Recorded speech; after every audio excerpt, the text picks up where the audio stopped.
الحمد لله نحمده ونستعينه ونستغفره ونؤمن به ونتوكل عليه ونعوذ بالله من شرور أنفسنا ومن سيئات أعمالنا من يهده الله فلا مضل له ومن يضلله فلا هادي له ونشهد أن لا إله إلا الله وحده لا شريك له ونشهد أن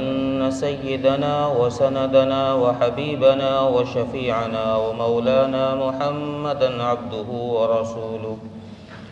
أما بعد فأعوذ بالله من الشيطان الرجيم بسم الله الرحمن الرحيم قل إن كنتم تحبون الله فاتبعوني يحببكم الله قال النبي صلى الله عليه وسلم إن الجنة حرمت على الأنبياء حتى أدخلها وإنها لمحرمة على الأمم حتى تدخلها من أمتي أو كما قال عليه الصلاة والسلام۔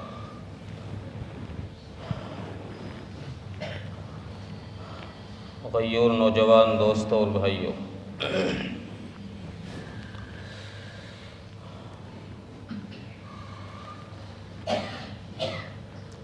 جنت کی چابی اور دنیا کی کامیابی حضور اکرم صلی اللہ علیہ وسلم کی اتباع میں اللہ تبارک و تعالی نے رکھی ہے۔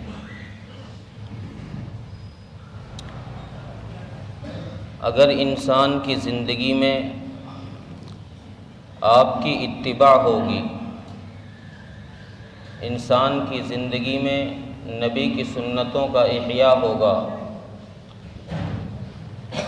تو انسان دنیا میں بھی کامیاب ہوگا اور آخرت میں بھی کامیاب ہوگا۔ چونکہ اللہ تبارک و تعالی نے آپ کی اتباع کا حکم دیا ہے، اور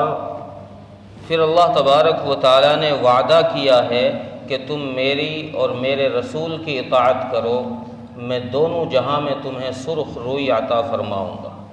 دونوں جہاں میں تمہیں عزت دوں گا۔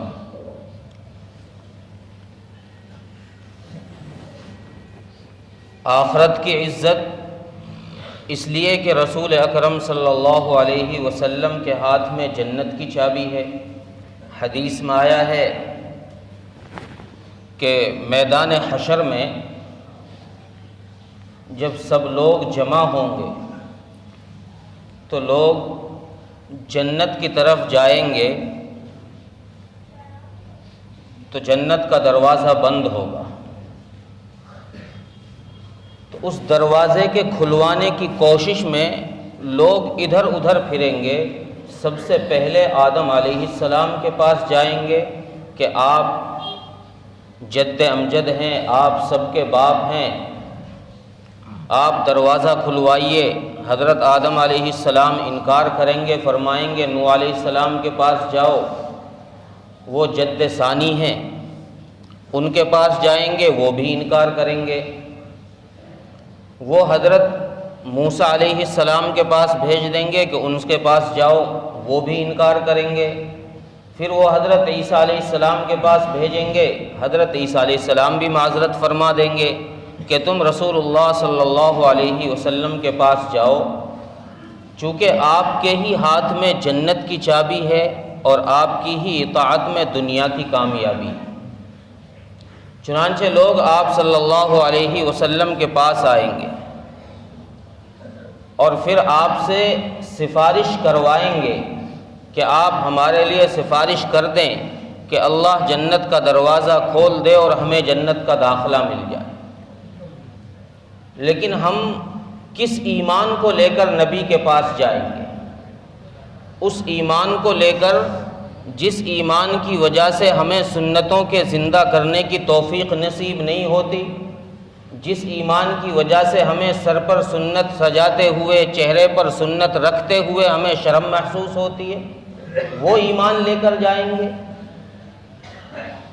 کون سا طریقہ لے کر رسول اکرم صلی اللہ علیہ وسلم سے جا کر کہیں گے کہ آپ ہمارے لیے دروازہ کھلوا دیجیے، آپ ہمارے لیے جنت کا داخلہ طے کروا دیجیے؟ کون سی جنت؟ ایک حدیث میں اللہ تبارک و تعالیٰ نے ارشاد فرمایا کہ حضرت عیسیٰ علیہ السلام سے اللہ فرما رہے ہیں کہ حضرت عیسیٰ علیہ السلام سے اللہ نے فرمایا کہ عیسیٰ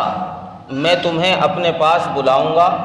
پھر تمہیں واپس دنیا میں بھیجوں گا، اور تم وہاں میرے نبی کی آخری امت کا دیدار کرو گے، ان کو دیکھو گے، ان کے اعمال دیکھو گے، حالات دیکھو گے۔ میں نے ان کے لیے ایک جنت میں درخت تیار کیا ہے، طوبہ درخت۔ تو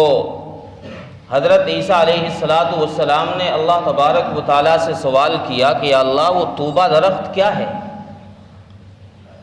اس درخت کی کچھ خوبی، کچھ صفات بیان کیجئے۔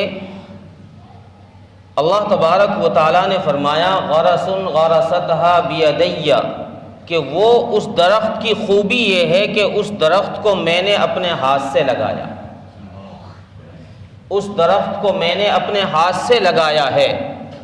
اور ایک دوسری حدیث میں رسول اکرم صلی اللہ علیہ وسلم نے اس درخت کی تعریف یوں فرمائی اصلھا ذہب، کہ اس درخت کا تنا سونے کا ہے۔ انت جذع من ابلک، اور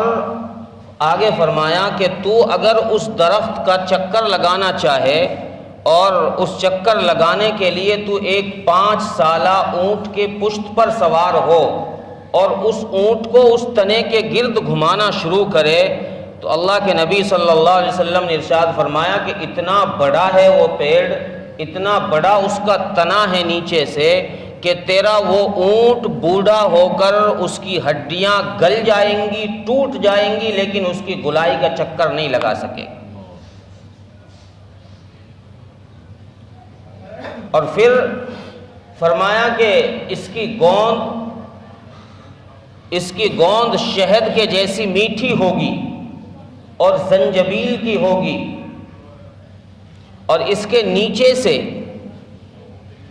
اصلھا یخرج من 3 عیون،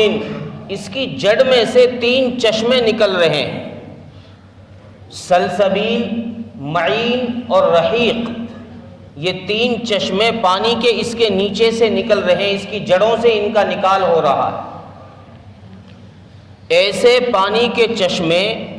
حدیث میں اللہ کے نبی صلی اللہ علیہ وسلم نے ارشاد فرمایا کہ ان چشموں میں سے اگر ایک قطرہ پانی کا آسمان دنیا میں دکھا دیا جائے، نیچے کی دنیا میں آسمانوں سے ٹپکا دیا جائے، تو پورے عالم کو معطر کر دے، خوشبو سے مہک اٹھے۔ جب حضرت عیسیٰ علیہ السلام نے اس درخت کی یہ تعریف سنی، اس کی یہ صفات سنی، یہ خوبی سنی، تو حضرت عیسیٰ علیہ السلام نے فرمایا کہ اللہ اس میں سے ذرا ایک گلاس مجھے پلا دو، ایک گلاس پانی اس چشمے میں سے مجھے پلا دو۔ اتنا خوبیوں والا، اتنا عمدہ پانی۔ اب جو آدمی اس حوض پر، اس چشمے پر بیٹھ کر گلاس پر گلاس پیے گا، اس کی لذتوں کے کیا ٹھکانہ۔ حضرت عیسیٰ علیہ السلام نے فرمایا اللہ ایک گلاس مجھے بھی پلا دو۔ اللہ تبارک و تعالیٰ نے جواب دیا حرمت علی الانبیاء حتی یشرب منہ النبی الامی، اے عیسیٰ میں نے اس کا پانی سارے انبیاء پر حرام کر دیا ہے جب تک کہ میرا نبی امی اس سے نہ پی لے۔ پہلے میرا نبی پیے گا، اس کے بعد باقی انبیاء کو پلایا جائے گا۔ اور پھر اگلی سنو، رسول اکرم صلی اللہ علیہ وسلم نے حدیث میں فرمایا، اور پھر اللہ تبارک و تعالیٰ نے یہ بھی فرمایا کہ اللہ تبارک و تعالیٰ نے ساری امتوں پر اس کے پانی کو حرام کر دیا ہے جب تک میرے نبی کی امت اس سے نہ پی۔ عزیزو، یہ ہے دوڑ کا میدان، یہ ہے ریس لگانے کا میدان۔ ادھر بھاگو، آج امت کا رجحان، امت کا ذہن، امت کا خیال ادھر ہو گیا ہے، اس لائن سے ہٹ گیا ہے۔ ہم درہم و دینار کے پیچھے بھاگ رہے ہیں، ہم بزنس کے پیچھے بھاگ رہے ہیں، تجارت کے پیچھے بھاگ رہے ہیں، کاروبار کے پیچھے دوڑ ہے کہ میرا کاروبار کیسے ترقی پر آ جائے، میری دکان کیسے ترقی پر آ جائے، میری فیکٹری کیسے عروج پر آ جائے، میری فیکٹری میں سے زیادہ مال کیسے سپلائی ہونے لگ جائے۔ ہم دنیا کے پیچھے اتنا بھاگ رہے ہیں، وہ نبی رحمت جس نے ساری امت کے لیے ہمیشہ رحمت کا پیغام سنایا، امت کے دردوں کو برداشت کر کے امت کے لیے رحمت کی دعائیں دی ہیں، اس نبی رحمت نے اس امت کے لیے، اس شخص کے لیے جو دنیا کے پیچھے بھاگے، جو درہم و دینار کے پیچھے بھاگے، اس کے لیے بد دعائیں کی ہیں۔ عبد الدینار و عبد الدرہم و عبد القطیفہ، اللہ کے نبی نے ایسے شخص کے لیے جو درہم کے پیچھے بھاگے، جو دینار کے پیچھے بھاگے، جو کپڑوں کے پیچھے بھاگے، جو جائیداد کے پیچھے بھاگے، جو نفسانی خواہشات کے پیچھے بھاگے، اللہ کے نبی صلی اللہ علیہ وسلم نے ایسے آدمی کے لیے بد دعا فرمائی۔ دوڑ کا میدان یہ ہے، محنت کا میدان یہ ہے، یہاں محنت کرو، یہاں محنت کرو اور اس نبی کی اطاعت پر آ جاؤ جس نبی کے ہاتھ میں جنت کی چابی ہے، جس نبی کی اتباع میں دنیا کی کامیابی ہے۔ چنانچہ رسول اکرم صلی اللہ علیہ وسلم سے لوگ سفارش کریں گے، آپ اللہ کے سامنے سجدہ کریں گے، آپ جنت کا دروازہ کھلوانے کے لیے آگے بڑھیں گے، اور جنت کے باہر جب لوگوں کا مجمع اکٹھا ہوگا، ساری انسانیت جمع ہوگی، چونکہ رسول اکرم صلی اللہ علیہ وسلم نے ارشاد فرمایا، لوائے حمد میرے ہاتھ میں ہوگا، جنت کا جھنڈا میرے ہاتھ میں ہوگا، اور ساری انسانیت اس کے نیچے جمع ہوگی، کوئی ایک بھی اس سے باہر نہیں جا سکتا، سب اس کے نیچے جمع ہوں گے۔ پھر رسول اکرم صلی اللہ علیہ وسلم جنت کا دروازہ کھٹکھٹائیں گے، جنت کا دروازہ کھٹکھٹائیں گے، سارے دروازے جنت کے کھلتے چلے جائیں گے، اندر حوروں میں حور خوشیاں منائیں گی، اور وہ خوشی میں ناچیں گی، جھومیں گی کہ آج ہمارے شوہر آ رہے ہیں، آج ہمارے خاوند آ رہے ہیں، یہ تشریف لے کر جائیں گے، اور سارے جنتیوں کو وہاں داخلہ ملے گا۔ پہلے رسول اکرم صلی اللہ علیہ وسلم کا داخلہ ہے، پھر باقی انبیاء کا داخلہ ہے، پھر اس کے بعد ساری امتوں سے پہلے اس امت کا داخلہ ہے، اور پھر ساری امتوں کا داخلہ ہے۔ یہ اللہ تبارک و تعالیٰ نے ہمارا اعزاز رکھا ہے، اس امت کا اعزاز رکھا ہے کہ تم نبی اکرم صلی اللہ علیہ وسلم کی اتباع میں آؤ، اللہ تبارک و تعالیٰ دونوں جہاں میں تمہیں عزتیں دیں گے، دونوں جہاں میں تمہیں سرخ روئی عطا فرمائیں گے۔ آج کا مسلمان قرآن کے نغمے سے دور ہے، دین کی تعلیم سے دور ہے، آج ہمارے کانوں میں موسیقی کی آوازیں آ رہی ہیں، ہمارے کان قرآن کی آواز کے لیے ترس رہے ہیں، ہمیں قرآن کی تلاوت میں مزہ نہیں آتا، ہمیں جو گانے کی دھن پر مزہ آتا ہے، ہمارے بچے بھی گانے کی دھن پر ڈانس کرنا شروع کر دیتے ہیں۔ جب گھر میں موبائل بجتا ہے، ٹیلی فون میں موبائل کے اندر جب میوزک بجتا ہے تو گھر کے بچے بھی ڈانس کرنا شروع کر دیتے ہیں، ان کو پتہ ہے اس میں مزہ ہے، ان کو قرآن کے نغمے ہم نے سنائے نہیں ہیں، ہمارے خود کان قرآن کے نغموں سے محروم ہیں، ہمیں قرآن کی لذت کا نہیں پتہ۔ ایک دور وہ تھا جب قرآن کے نغمے سن کر لوگوں کی آنکھوں سے آنسو جاری ہوا کرتے تھے، آج قرآن کے نغموں سے امت دور ہے، ہمارے کان قرآن کی آواز کے لیے ترس رہے ہیں، ہم نے موسیقی کی آواز سنی ہے، موسیقی کی دھن سنی ہے۔ جب ہم نے دنیا میں موسیقی کی دھن سنی ہے تو پھر ہمیں جنت کی دھن، جنت کا ساز و سامان، جنت کا گانا، حوروں کا نغمہ ہمیں کہاں سنائی دے گا، اس میں کہاں لذت آئے گی۔ آج کا مسلمان تو اس بھنگی کی طرح ہے جو بھنگی نالیاں صاف کرتا ہے، گٹر صاف کرتا ہے۔ ایک واقعہ لکھا ہے کہ ایک بھنگی نالی صاف کرنے والا، چونکہ آپ جس ماحول میں رہتے ہو نا، اس ماحول کی انسان کے دماغ میں ہر چیز رچ بس جاتی ہے۔ آپ گندگی کے ماحول میں رہو گے، وہاں گندگی کی وہ دماغ میں ساری گندگی کی بو دماغ میں ایسی بس جائے گی آپ کے کہ آپ کو محسوس ہی نہیں ہوگا کہ یہاں گندگی ہے، یہاں بو آ رہی ہے، اور کوئی نیا آدمی وہاں داخل ہوگا وہ ناک بند کر لے گا۔ وہ ناک بند کر لے گا چونکہ اس کو وہاں بدبو آ رہی ہے۔ تو جو لوگ جو بھنگی نالی صاف کرتا ہے ان کے دماغ میں وہ گندگی، وہ بو ایسی رچ بس جاتی ہے کہ اس کو اس میں سے گندگی اور بو آتی ہی نہیں۔ اب ایک بھنگی نالی صاف کرنے والا یہ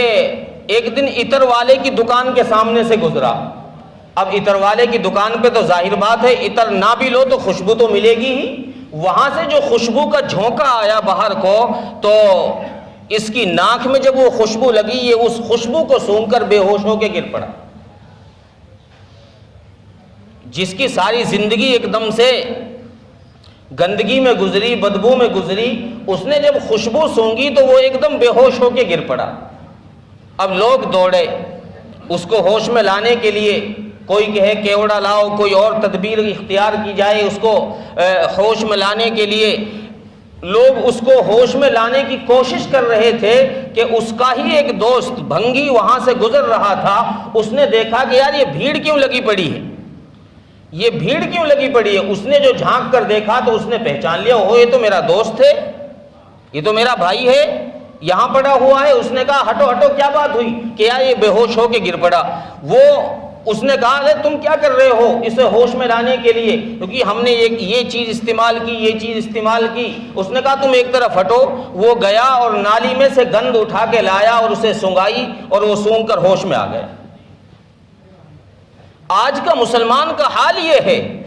ہمیں قرآن کے نغموں میں مزہ نہیں ہے، ہم موسیقی کی دھن میں اتنے مدہوش ہو گئے ہیں کہ ہمیں قرآن سننے اور پڑھنے کا نہ مزہ پتہ ہے، نہ قرآن سننے کا مزہ پتہ ہے، نہ قرآن کی مجلسوں میں بیٹھنے میں ہم راضی ہیں۔ دین کی مجلسوں سے ہم دور بھاگتے ہیں، اور کہیں کوئی مداری بھی اگر کھیل دکھا رہا ہو تو اس کی مجلس میں ہم گھنٹوں انتظار کر لیتے ہیں، گھنٹوں وہاں گزار دیتے ہیں۔ ہمارا حال اس بھنگی کی طرح ہو گیا کہ جس کو خوشبو پسند نہیں ہے، اس کے مزاج کے اندر بدبو ایسی رچ بس گئی ہے کہ خوشبو سونگھ کر بے ہوش ہو گیا۔ آج کا مسلمان موسیقی کی دھن میں، گانوں میں ایسا مگن ہو گیا ہے کہ اس کو قرآن کا نغمہ بالکل پسند نہیں ہے۔ جب یہ قرآن کے نغمے سے اتنا دور ہو جائے گا تو پھر اس کو جنت کی خوشبو کہاں سے مل جائے گی؟ حوروں کے نغموں میں کہاں سے اسے مزہ آئے گا؟ حوروں کے گیت اسے کہاں سنائی دیں گے؟ اور یہ کون سا منہ لے کر رسول اکرم صلی اللہ علیہ وسلم کے پاس سفارش کے لیے جائے گا کہ اللہ کے نبی میری سفارش کر دیجئے؟ کس منہ کو لے کر جائے گا؟ اس لیے عزیزو بزرگو دوستو، اللہ کے نبی صلی اللہ علیہ وسلم کی اطاعت میں آ جاؤ، آپ کی اتباع میں آ جاؤ، آپ کی سنتوں کو چہرے پر سجاؤ، آپ کی سنت کو سر پر سجاؤ، آپ کی سنت کو جسم پر سجاؤ، اپنے معاشرے کے اندر سنتوں کے احیاء کا ایک ماحول بناؤ تو انشاءاللہ دونوں جہاں میں عزت ملے گی۔ اور اگر سنتوں کا جنازہ اسی طرح نکالتے رہے جیسے آج ہم نکال رہے ہیں کہ ہمارے گھروں سے سنتیں غائب ہیں، ہمارے جسموں سے سنتیں غائب ہیں، ہمارے اعمال سے سنتیں غائب ہیں، ہمارے معاشرے سے سنتیں غائب ہیں، ہمارے کاروبار سے سنتیں غائب ہیں، اور اگر اسی طریقے سے سنتیں غائب رہی تو پھر ہمیں نبی اکرم صلی اللہ علیہ وسلم کی سفارش بھی ملنے والی نہیں ہے، اس سفارش سے بھی دور رہنا پڑے گا۔ کون سا منہ لے کر جائیں گے نبی کے پاس میں؟